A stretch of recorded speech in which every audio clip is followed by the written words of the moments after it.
ఇంకా సరే చెల్లె సంగతి అట్లా అయిపోయింది కానీ ఇప్పుడు మళ్ళీ అన్న సంగతి చెప్దాం. ఎవరు కేటీఆర్ది ఇది ఏదో ఫార్ములా కార్ల రేసు సంబంధించినటువంటి దాంట్లో ఇవాళ రేపుగా దొడ్లే పడతాడు, ఇక దొడ్లకి తీసుకుపోతారు అని చెప్పేసి వార్తలు వస్తా ఉన్నాయి. వేసేటువంటి పరిస్థితి ఏమైనా కనబడుతుంది అన్న? అంటే ఒక పక్కన అంటే ఆయన ఏమో గతంలో ఎట్లా చెప్పింది చూసిండు కదా, నేను ఇయ్యమంటే ఇచ్చిన 55 కోట్ల రూపాయలు నా పర్మిషన్ తోటి ఇచ్చిండు, వాళ్ళకి వీళ్ళకి ఏం సంబంధం లేదని ఫస్ట్ అన్నాడు. ఇప్పుడేమో మళ్ళీ మాట మార్చి నేను చెప్తే ఎందుకు ఇచ్చిండు, వాళ్ళకు ఉండాలి కదా సోయి అని చెప్పేసి మాట మార్చేటువంటి ప్రయత్నం చేస్తారు. ఎట్లా చూస్తారు ఇది ఆయన సంబంధించిన అరెస్ట్ విషయం ఎట్లా చూస్తారు? భయపడతానంటావా? ఆయనకు పోతాడన్నటువంటి భయం ఆయన మనసులో కలిగిందంటారా? ఉందట, ఆయనకైతే కొంచెం భయం ఉందని చెప్పి ఫామ్ హౌస్ లోకి గత 2 నెలల కిందటి నుంచే నడుస్తుంది ఇష్యూ. చాలా మంది యూట్యూబర్లను సోషల్ మీడియా ఇన్ఫ్లుయెన్సర్లను పిలిపించుకొని ఈ కథ ఎట్లా ఉంది, నన్ను అరెస్ట్ చేసే పరిస్థితి ఉంది, నాకు మద్దతుగా మీరు నాకు సపోర్ట్ చేయాలి బస్ అని చెప్పేసి వాడు ఆల్రెడీ పైరవల్ ఫామ్ హౌస్ లో మీటింగ్ పెట్టిండు. ఇది ఇన్ఫర్మేషన్ గవర్నమెంట్ కూడా పోయినట్టుంది. వాళ్ళు ఆగుతుడు దోబూచలాట్లు ఆడినట్టున్నారు. కానీ ఇట్లాంటి క్రిమినల్స్ ను షూట్ చేసి పడేయాలి యాక్చువల్లీ. అసలు అట్లాంటి చట్టాలు తీసుకురావాలి. ఇట్లాంటి లఫూట్ గాళ్ళు కూడా సమాజంలో తిరుగుకుంటా ఇవాళ మాట్లాడింది రేపు మాట్లాడింది ఇవాళ అబద్ధాలు ఆడుకుంటా, ఫస్ట్ నాకు సంబంధం లేదు, నన్ను అరెస్ట్ చేస్తే నేను యోగా చేస్తా, మళ్ళీ జైల్లో అయితే యోగా చేస్తా, తర్వాత వచ్చి పాదయాత్ర చేస్తాను అన్నాడు. తర్వాత కోర్టుకి వెళ్ళి మళ్ళీ నోటీస్ పంపగానే దమ్ముంటే బోడీ ఈడీ ఏసీబీ దమ్ముంటే పంపి అన్నాడు. పంపించిన తర్వాత మళ్ళా యోగా చేసుకుంటాడు, యోగా చేసుకోక మళ్ళీ కోర్టుకి వెళ్ళి మంజంతర ఉత్తర్వులు జారీ చేసుకున్నాడు అరెస్ట్ చేపియొద్దని. క్యాష్ పిటిషన్ వేసిండు, కొట్టేయాలి దీన్ని, వాస్తవం లేదని. నువ్వే నేను ఇచ్చిన అంటావు, ఇది వాస్తవం లేదంటావు, దమ్ముంటే అరెస్ట్ చేయంటావు, మళ్ళీ మధ్యంతర ఉత్తర్వులు తెచ్చుకుంటావు, యోగా చేస్తుంటావు, పాదయాత్ర చేస్తుంటావు. ఇట్లాంటి క్రిమినల్స్ ను మనం చూడాల్సి వస్తుంది. భారత రాజ్యాంగంలో అనేక కొన్ని లోపాలు ఉన్నాయి, అవన్నీ సవరించి ఇట్లాంటి క్రిమినల్స్ ను అండమాన్ నికోబార్ దీవులు వేసి జీవితాంతం జైల్లో పెట్టినా తప్పు లేదు. Is a criminal. అసలు మనకి అన్ని ఆస్తులు ఎక్కడికి వెళ్ళి వచ్చినాయి? అసలు ఈ రేవంత్ రెడ్డికి కూడా ఏమన్నా ఉంటే చీము నెత్తురుంటే ఈ సంవత్సరం అవుతుంది ఇంకా వస్తున్నా పోతున్నా ఓరామ చిలుక అన్నట్టు. ఏంది ఇది?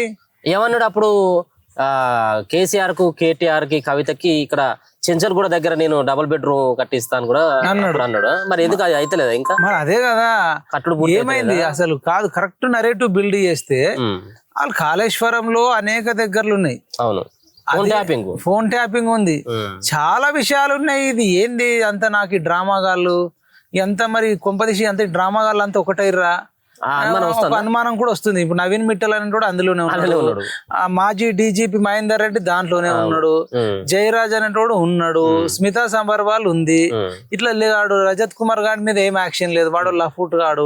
అప్పుడు మరి స్టేట్ ఎలక్షన్ కమిషనర్ ఉన్నప్పుడు వాడు 4 ఎకరాల భూమి పెద్ద దగ్గర రాసిస్తే వాడు చాలా మంది ఓట్లే తీసేసిండట 2018లో. రజత్ కుమార్ అంటాడు బీహార్ బ్యాచ్ వాడు. సోమేష్ కుమార్ వాడు బిస్కెట్లు తినుకుంటా వాడు పెద్ద కరప్టెడ్. వాడన్ని లఫూట్ గాడికి భూమి మీద ఎవరు లేడు. కోర్టు వాడికి పెట్టిన ముట్టికాయలు ఎవరికి వేయలే కోర్టు ధిక్కరణ కింద. వాడు సిఎస్ చీఫ్ సెక్రటరీ అప్పట్లో. వాడు లఫూట్ గాడు.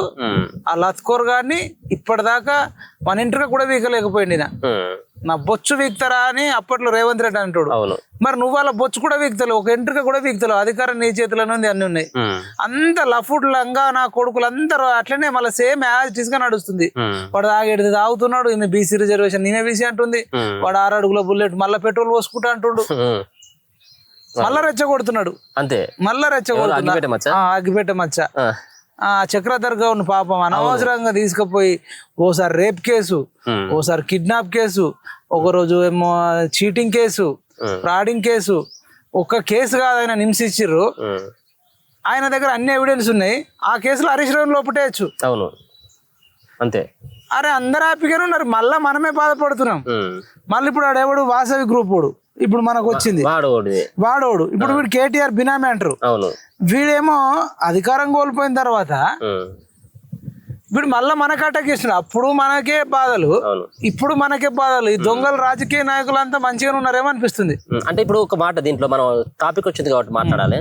ఇప్పుడు అంటే ఏ ప్రభుత్వాలు అయినప్పుడు కూడా అక్కడ ఉన్నటువంటి పాలన చేసేటువంటి వాళ్ళు మారుతారేమో, అంటే ప్రజాప్రతినిధులు మారుతారు కావచ్చేమో, కానీ వీళ్ళు ప్రభుత్వ ఉద్యోగులు ఐఏఎస్ ఐపీఎస్ క్యాడర్ ఉన్నటువంటి వాళ్ళు ఎలా ప్రభుత్వంలో ఉన్నటువంటి పెద్దలకు వీళ్ళు గులాంగిరి సలాం చేయాల్సినటువంటి పరిస్థితి ఏర్పడతారు.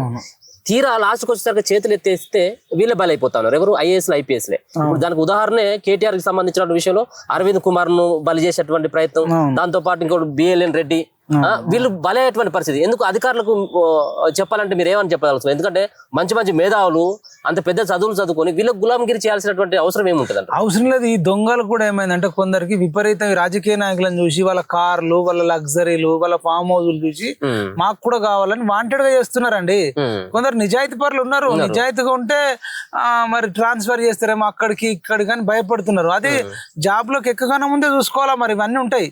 ఈ క్రిమినల్స్ ఉంటారు, రాజకీయ నాయకులు ఉంటారని మరి ఐఏఎస్ కు ప్రిపేర్ అయ్యేటప్పుడు, ఐపీఎస్ ప్రిపేర్ అయ్యేటప్పుడే చూసుకోవాలి. అవును. నమ్మకం అనిపిస్తా ఉందా మైపాల్ గారికి? ఏమైనా కేటీఆర్ అరెస్ట్ అవుతాడు అన్నటువంటి నమ్మకం మీకు ఏమైనా కలుగుతా ఉన్నదా? వాడు అరెస్ట్ అయినా ఒకటే, వాడు అరెస్ట్ కాకుండా ఒకటి, ఇది ఒక్కటే ఉంది. ఫోన్ ట్యాపింగ్ లో పంపించచ్చు కదా. ఈ ఫార్ములా అనేది వెరీ స్మాల్ కేసు. అవును. వాడు పోతాడు, వస్తాడు, మళ్ళా బెయిల్ మీదనో ఇంకో దాని మీద వస్తాడు. కానీ ఫోన్ ట్యాపింగ్ అనేది పెద్ద డేంజర్ కదా. అవును. అది ఉంది, కాళేశ్వరం ఉంది, రంగారెడ్డి పక్క భూములు భూములు ఉన్నాయి ఎక్కడికక్కడ. ఇప్పుడు వాసవి గ్రూప్ వాడు వెనకాల వీడియో ఉన్నాడు అంటారు. అవును.